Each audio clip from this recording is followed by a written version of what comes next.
The Eagles are headed to Super Bowl 57, and coming up on today's show, we're going to preview this game against the Kansas City Chiefs. But first, if you're pumped up about the Birds being Super Bowl bound after a beatdown of the San Francisco 49ers in the NFC Championship game, I want you to hit that thumbs up icon and like the video. And with that, let's preview Super Bowl 57 right now.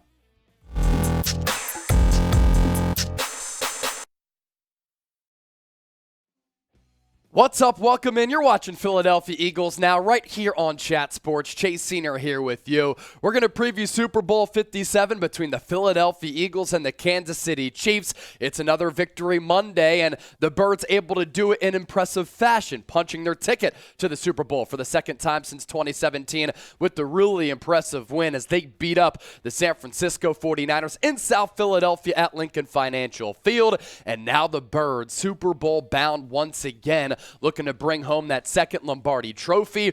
What's interesting here is that the line has shifted. The Kansas City Chiefs opened up as favorites. Then some money came pouring in on Philadelphia, and now the Birds are 2-point favorites, over under pretty high with these two high potent offenses at 49.5.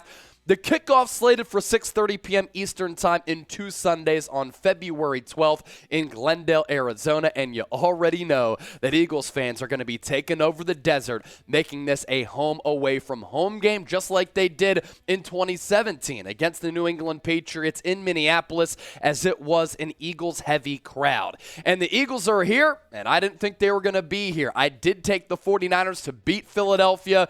I'm an NFL analyst at the end of the day, but I will always admit when I was wrong. And I was wrong in this preview, in this matchup between the Niners and the Eagles. And I'll gladly eat the crow when I do misfire. So, if you're fired up, type F Chase in the comment section. Last night I went to bed and I said, you know what? I certainly was wrong about this football game, so let's have fun with it. And I always got to be honest here on the show.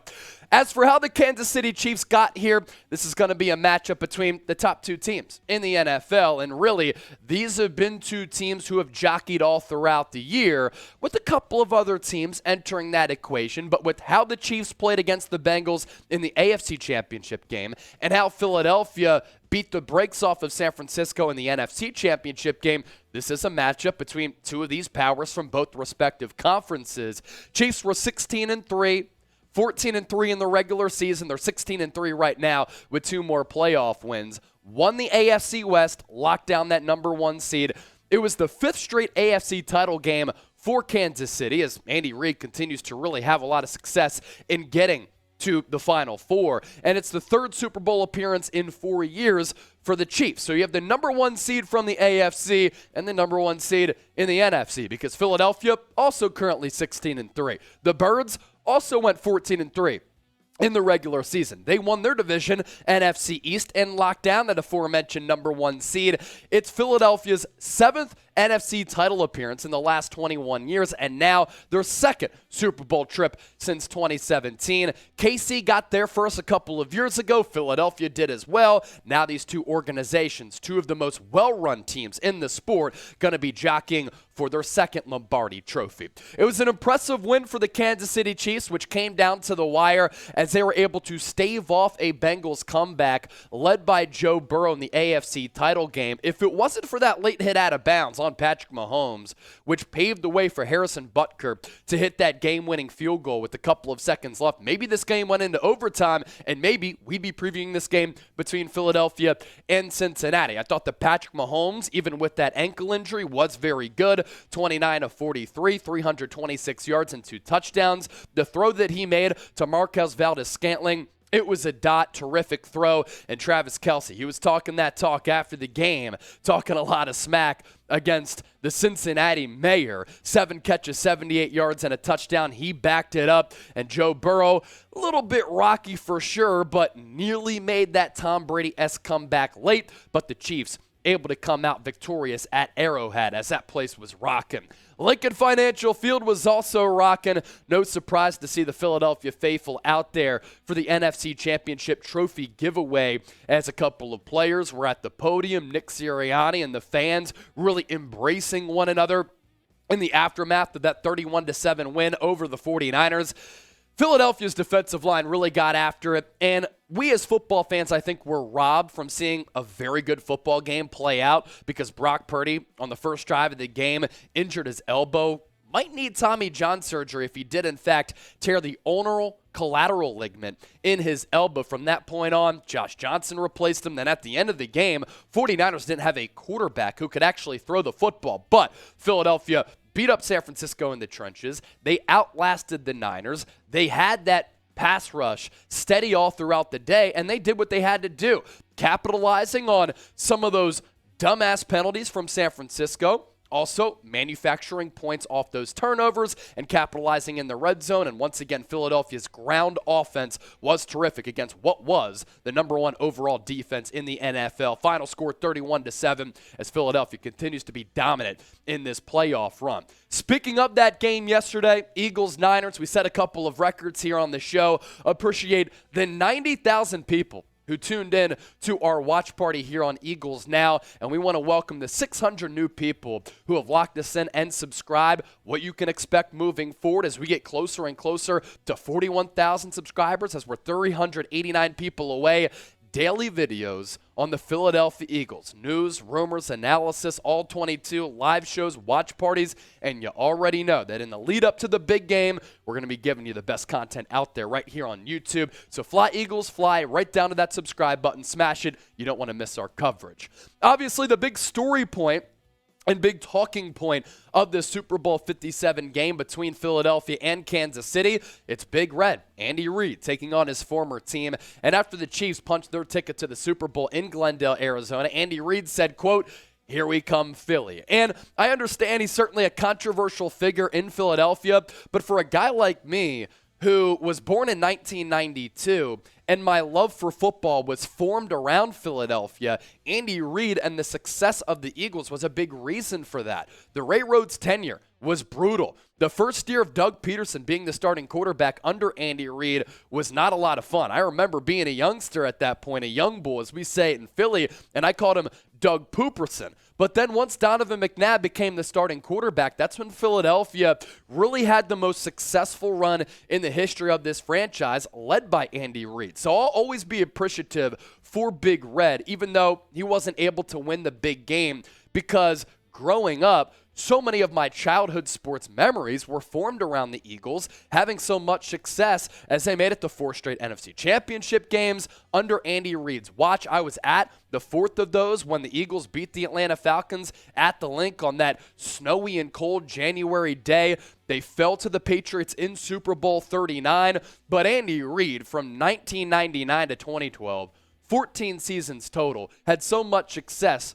There are reasons to be appreciative of him despite him not bringing home the hardware. AP Coach of the Year in 2002, 5 NFC Championship appearances in total, 1 Super Bowl trip with an overall record of 130 and 93-1 in the regular season, with that awful tie coming against the Cincinnati Bengals, which we know about.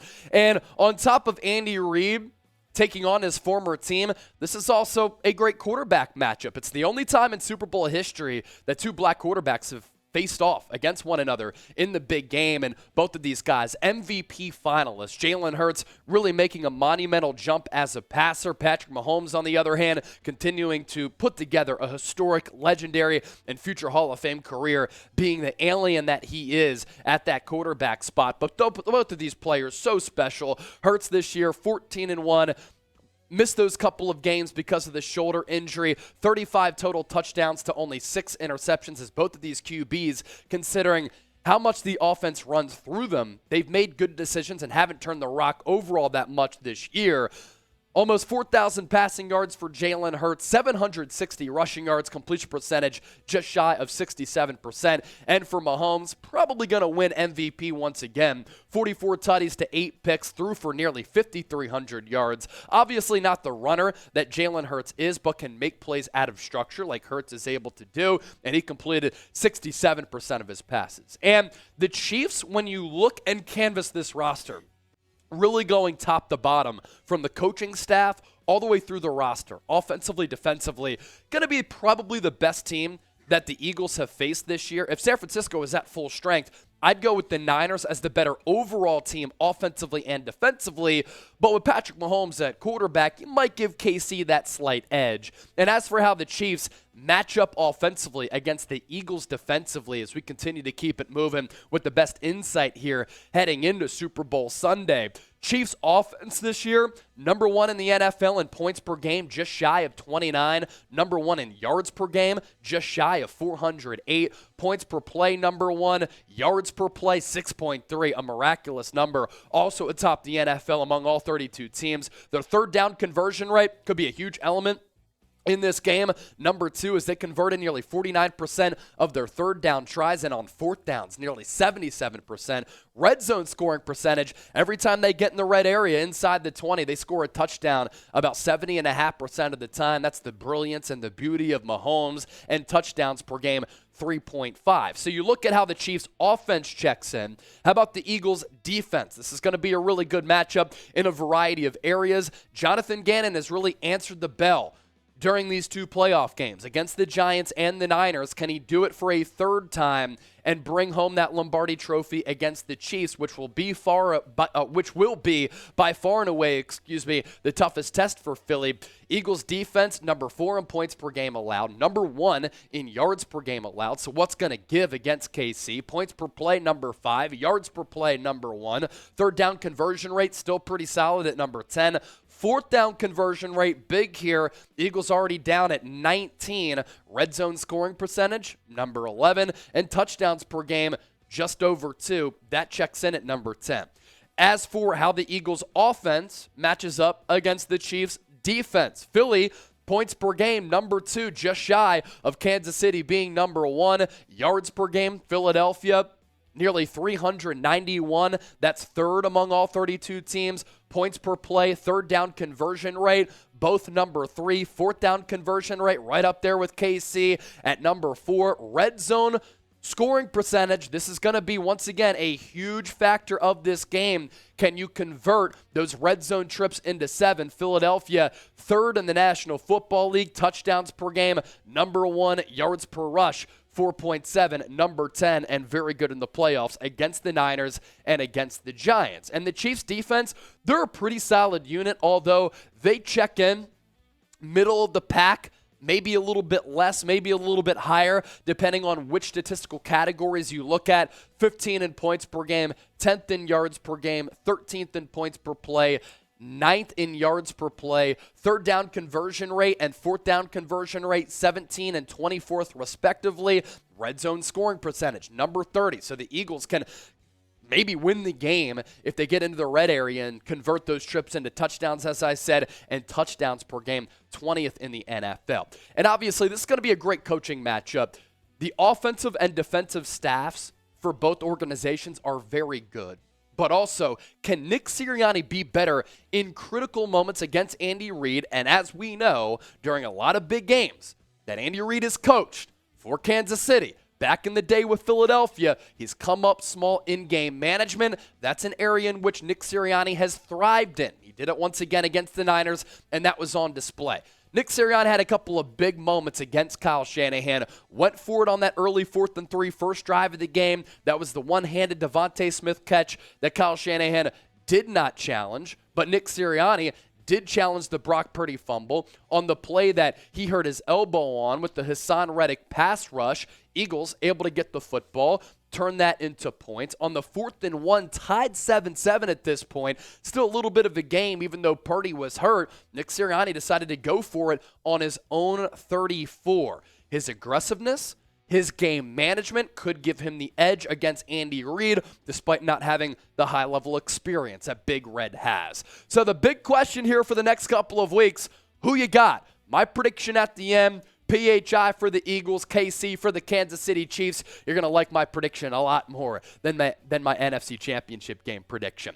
Before we continue to keep it moving, we have some great insights still to get to, so sit back, enjoy, and hang with us. Today's show is sponsored by Geology, 16-time award-winning skin, hair, and body care company recognized in Men's Health, GQ, and Esquire. They create simple and effective skin care and hair care routines customized just for you with ingredients that are proven to work. And right now, for a limited time only for the Fly Eagles Fly family. They are hooking you up with an awesome, insane offer. Use our code ChatSports70 at chatsports.com/geology or use the QR code we've been showing you, and they'll give you an exclusive 70% off of their award-winning skincare trial set. Skincare shouldn't feel like a gamble, and Geology is the best in the skincare game. Geology puts an end to darker, puffy under eyes, helps you fight acne, reduce oiliness, prevent wrinkles, and gives you smoother, hydrated skin. So head to chatsports.com/geology, scan the QR code here, and use our code ChatSports70 to get 70% off. The link is in the description as well as the comments of today's video.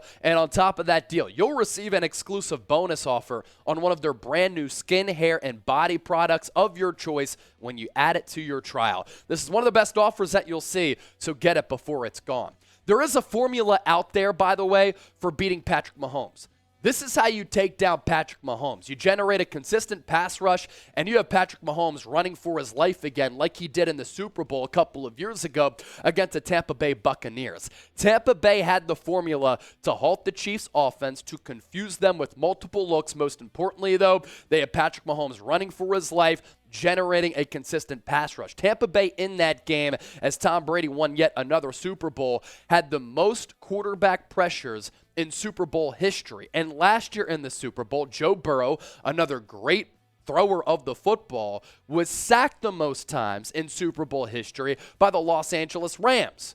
How does that favor Philadelphia? Because the Eagles have the best pass rush in the National Football League. That was once again on display against San Francisco in the NFC Championship game. Philadelphia tallying 3 sacks, 18 pressures, and 7 quarterback hits. This game can be decided along the trenches by the Eagles' offensive line, but also the Eagles' defensive line. If you don't give Patrick Mahomes time to drop back, dissect your defense, and pick you apart, and then make plays out of structure, out of the pocket improvisationally, then you can win this game for Philadelphia, and that has been the backbone of their success defensively all throughout this year, as they led the NFL with 70 sacks this season. And Hassan Reddick, one of the best players in the NFL. He has already set a record for the most sacks in Eagles playoff history with 3.5.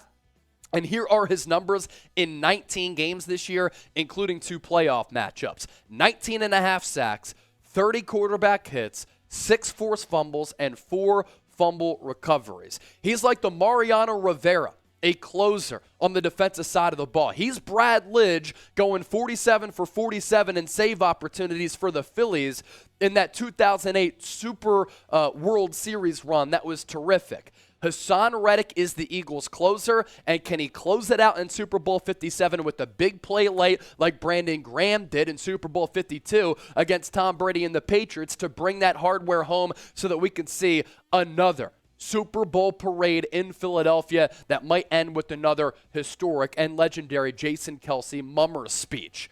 That's what this Eagles team is capable of doing. You look at their numbers this year in the regular season, they're 70 sacks, 15 more than any team in the NFL. Only team since sacks started getting recorded with 4 players with double-digit sacks. That's how they can win this game solely by also being opportunistic on the offensive side of the football. And this is a Chiefs offensive line that can be had. Andrew Wiley against Hassan Reddick. Huge matchup in this game.